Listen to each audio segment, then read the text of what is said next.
that World Cup could hardly have been more dramatic for you, right? Yeah. I know, it's insane. People keep like congratulating me and I'm like, this was wild.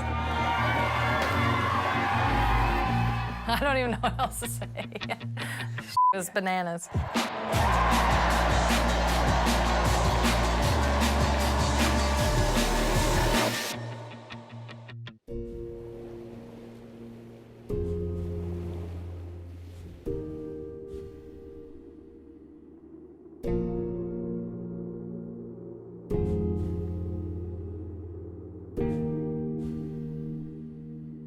The catalyst for 2019 was actually 2016, getting eliminated in the quarterfinals.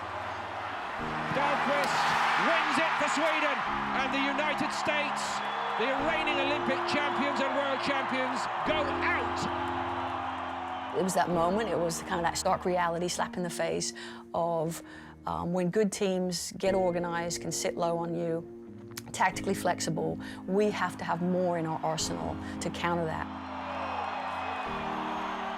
It was probably the hardest loss I've had with the national team for sure. I think it kind of opened my eyes to kind of where I was and where I needed to be. So that's when you kind of start asking a lot of questions about yourself.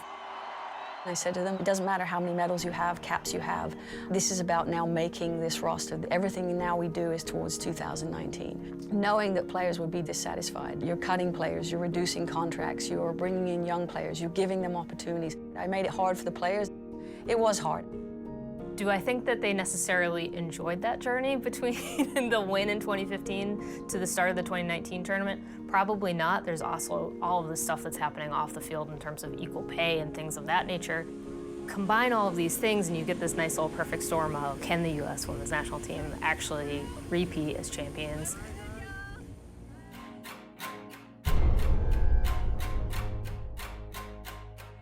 I actually felt a lot more stressed heading into it.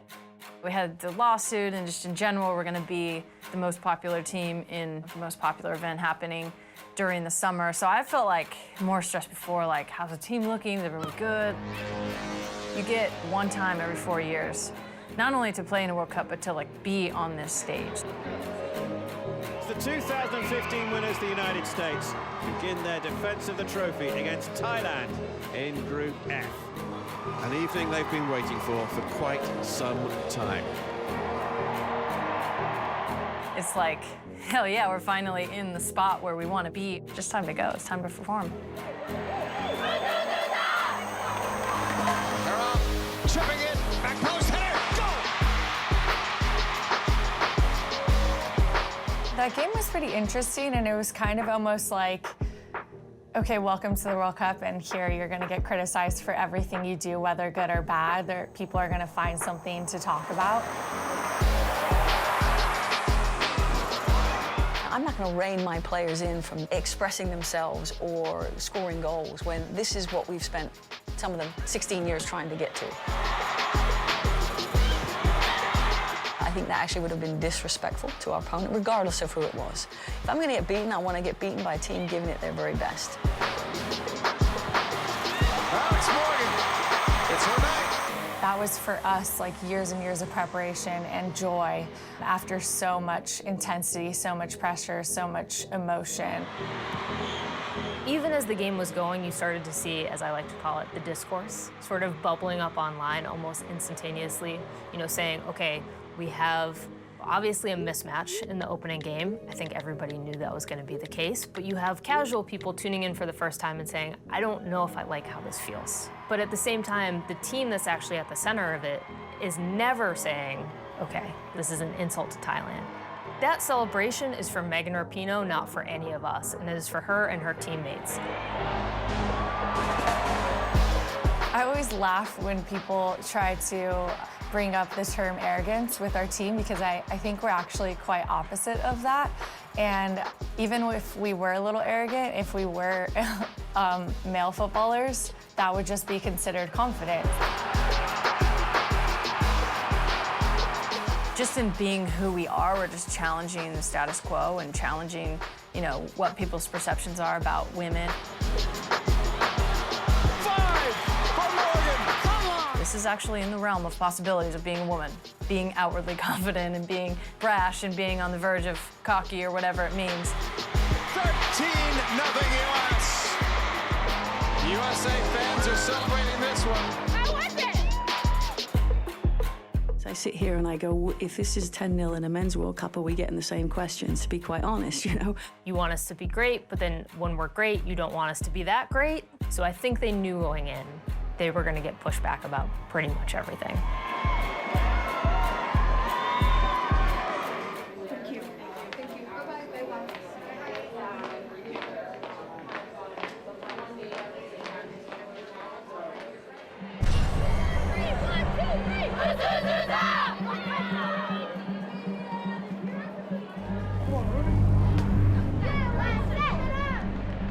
The U.S. women's team was started in '85, and the DNA that was started there and that grit and grind, we don't take lightly.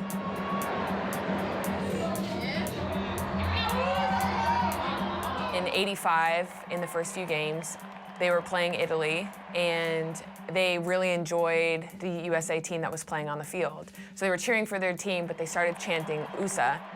After the next game, the team just started chanting USA on three, USA, USA, USA.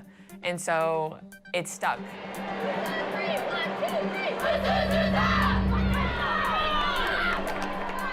Ever since, it's something that is the coolest thing to be a part of. It's a connection between all of the years together. Anyone that's played on the field, anyone who has a cap, anyone who's been there for a camp, who's ever been called in, basically just puts it all in one word. And it means really everything. At that point against Chile, with what we're able to do, we're not there without 2017 and 2018, which was the purpose of having, you know, however many players we brought in to really turn over every stone and also to challenge the players that are in there. Some of the hardest games I've ever played are some inter-squad games. You can't settle for anything, even at training, because somebody's there to want to take that spot. Training like that for 4 years, it can only make a team better, it can only make you better. That's why I enjoyed the Chile game so much. Everyone got to see what we get to see behind the scenes of everyone fighting for each other.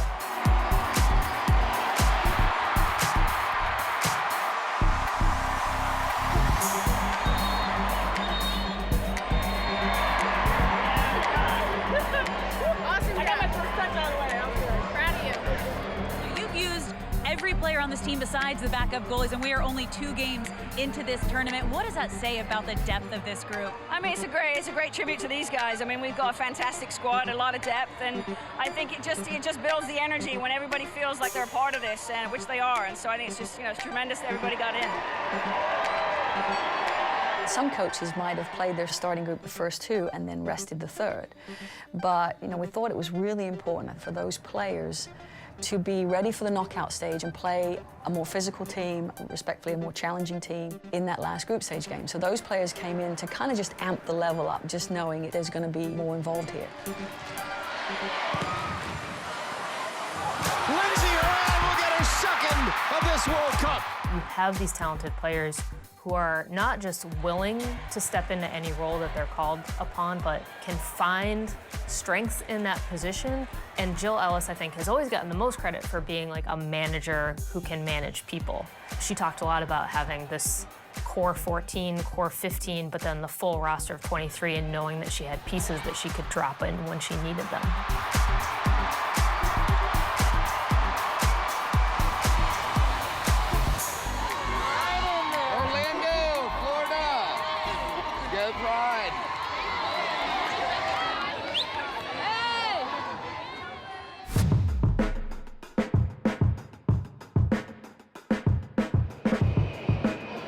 When you're dealing with pursuing excellence, you're either trying to, you know, create separation from the pack, or you're trying to close a gap.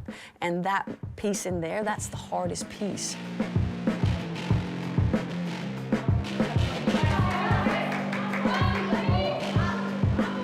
I think it was the Spain game. You saw that the level of competition had drastically increased.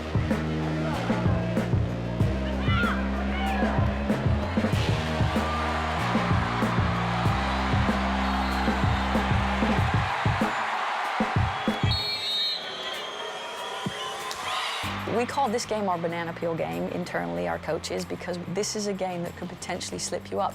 One, as much as you talk about it, your players could be looking beyond it. Two, this is a team that the opponent has a lot of good quality, very organized, and sometimes it's challenging. That's Hermoso! And there's the goal! Shutout's gone, 1-1.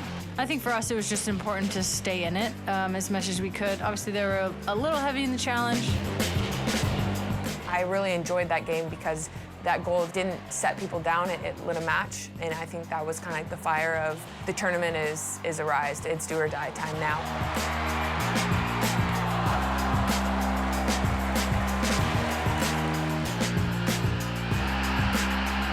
Checking the foul. The game is on the line right here. She says penalty. Rapinoe will strike. Rapinoe scores. 2-1 US.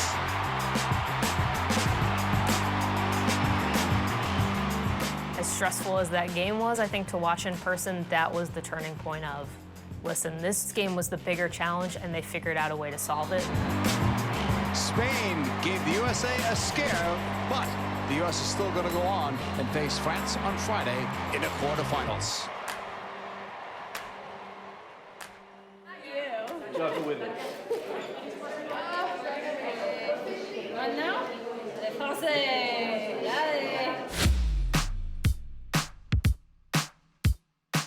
I'll just address it head on. I stand by the comments that I made about not wanting to go to the White House. I don't think that I would want to go, and I would encourage my teammates to think hard about lending that platform or having that co-opted by an administration that doesn't feel the same way and doesn't fight for the same things that we fight for.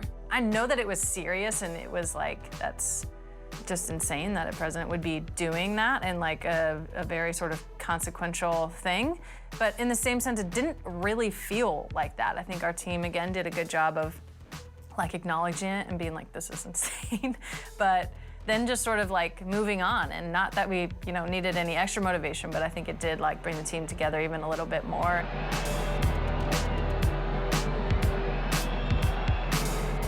I feel like anyone that I talked to, especially commentators, were like, this is the match that we want. Those are the type of games that you dream of playing in.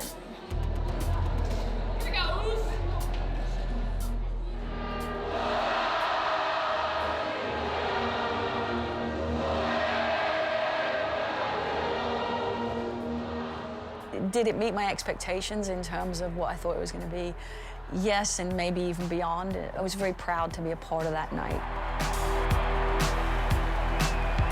I've been around Megan long enough to know when she is absolutely locked on. The confidence she gave off, I knew that it was going to be backed up by a performance. And that was like one of the best, like most fun games we've ever played, just to be in that kind of atmosphere. We rarely have atmospheres that are against us. It was a unique experience for us, but I think we kind of like reveled in it. Rapinoe. Goal! US!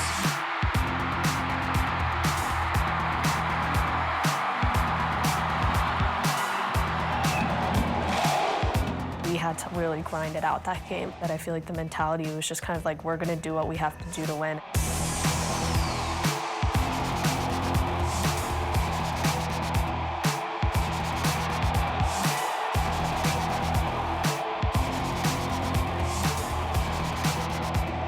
There's that rare air of those players that the bigger the spotlight, the bigger the game, the bigger they play. So I knew Megan would leave everything on the pitch. Heath in the box. Two runners across. It goes free. Rapinoe shot. Goal! 2-0 US.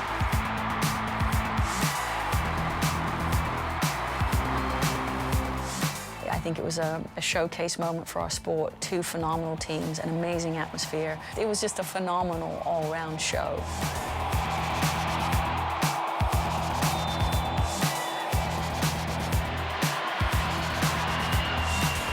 Reynard hit it! Goal! France are back at it! It was a battle all the way through. I'm not gonna lie to say I was stoked when the whistle blew.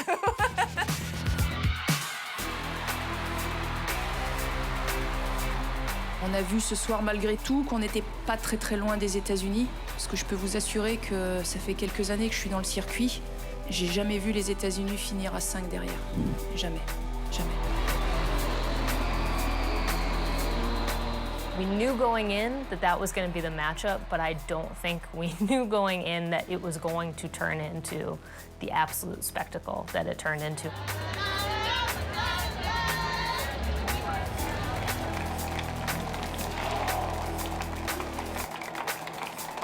I was very tired, very stressed at the end. It was just a very stressful moment. I was like, thank God, we won. We're going to the next round.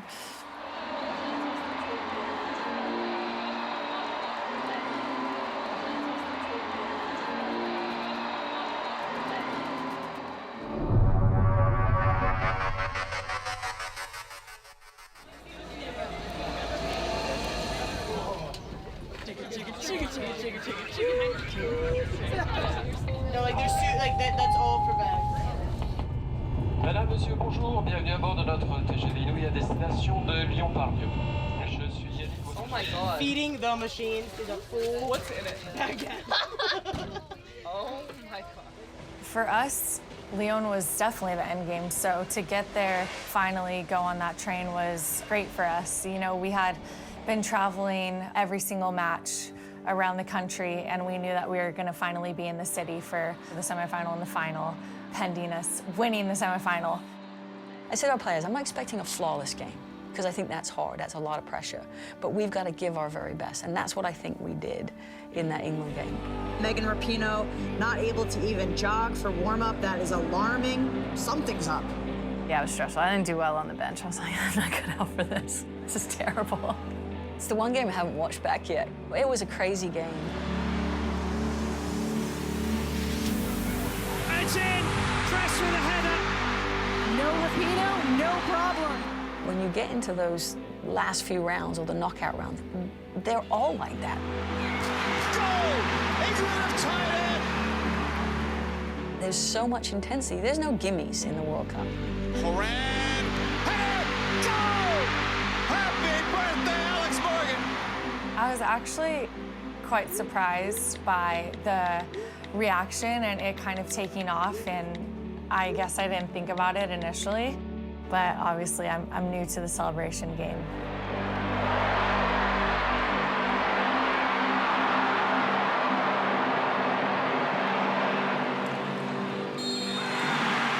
This is a young woman that has been on an incredible journey, dealt with immense criticism.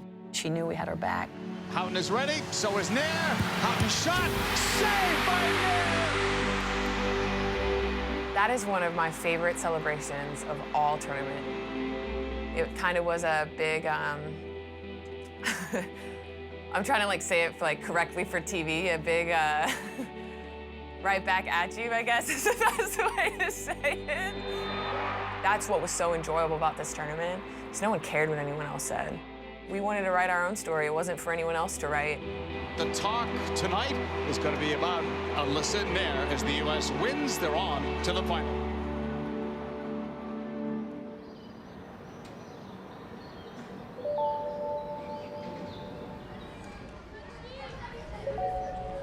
I'm like a kid in a candy store right now, looking around and seeing in my teammates that kind of excitement, anxious focus that you have to have in these moments. It's one more game, and it really is just about experiencing that game in its fullest for the last time.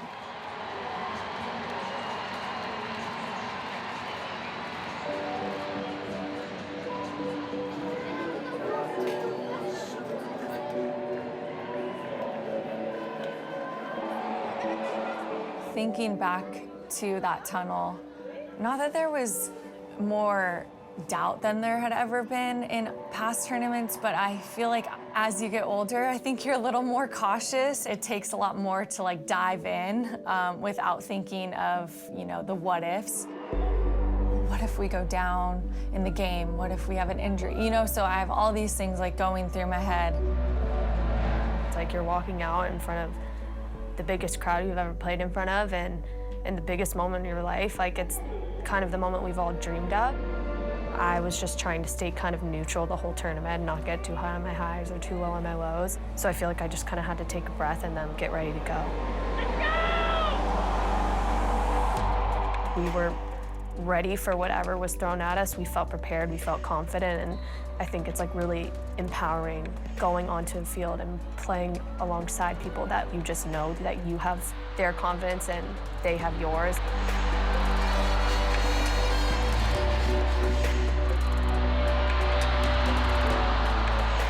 Getting into halftime, I think everybody made such a big deal about us scoring early, but that was something we actually said, it doesn't matter if it's the 89th minute, you know. So there was a lot of, not chaos, but there was a lot of different pieces going on and trying to get information out. But I think it was just trying to summarize it to them as, listen, this is exactly how a final should be. It should be close. It's two very good teams. We're playing a really good opponent. But at some point, it's going to break, and it's going to break our way. You ready? Wait, please go! There was just this like quiet sort of calm and strong within the team that we just felt like there's no way that any team was going to be able to take this from us.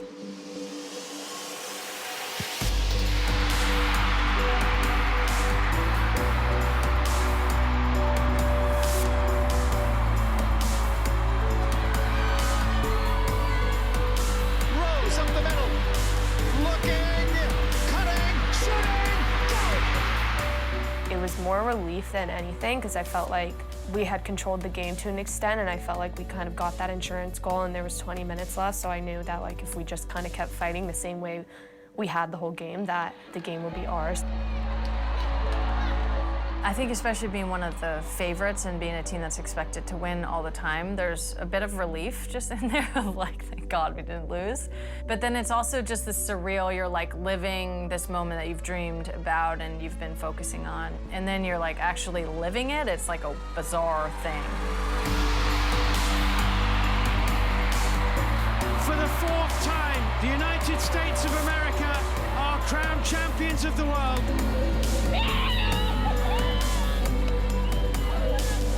Like you just kind of look at each other like, what the hell just happened? We just did this again. So yeah, it's sort of an outer body experience.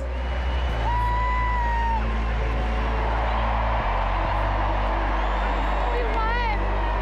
We won, Tony! It's so business up until that point, so it's really hard to just let go. It took me probably a good like 15, 20, 30 minutes to really understand what just happened and kind of what the following weeks would be. Mostly little sleep.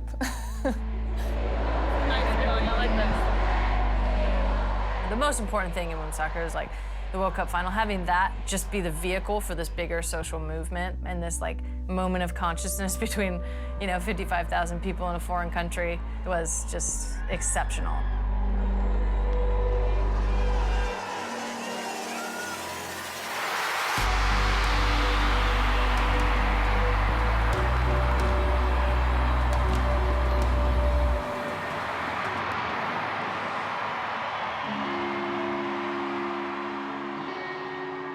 The story that I wrote right after the World Cup final was about Megan Rapinoe's celebration, where she expands herself. She takes up space in a way that is challenging and is in your face. That's what is really exciting, not just about Megan Rapinoe, but about the team in general, is that they are uncompromising in the way that they want to take up space. There's still a pretty fair amount of work left to do, not just for them, but then to take that next step and say, we fought, here's how you can fight too.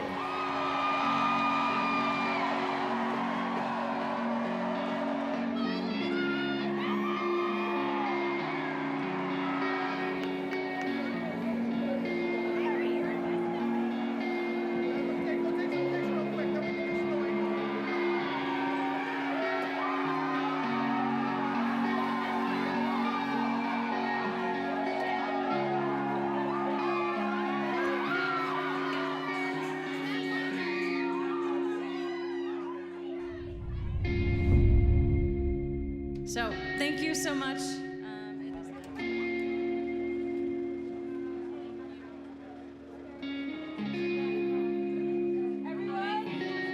Obviously with the winning, you always get this opportunity to couple, amazing performance with everything else that you want to talk about and everything else that needs to be talked about and issues that can take the game forward. The best FIFA women's player, Megan Rapinoe. Congratulations. the real legacy of this team is like being able to keep up your performance on the field so you can make the game so much better. I ask everyone here, lend your platform to other people, lift other people up, share your success. Use this beautiful game to actually change the world for better. It is an absolute honor. Have a good night.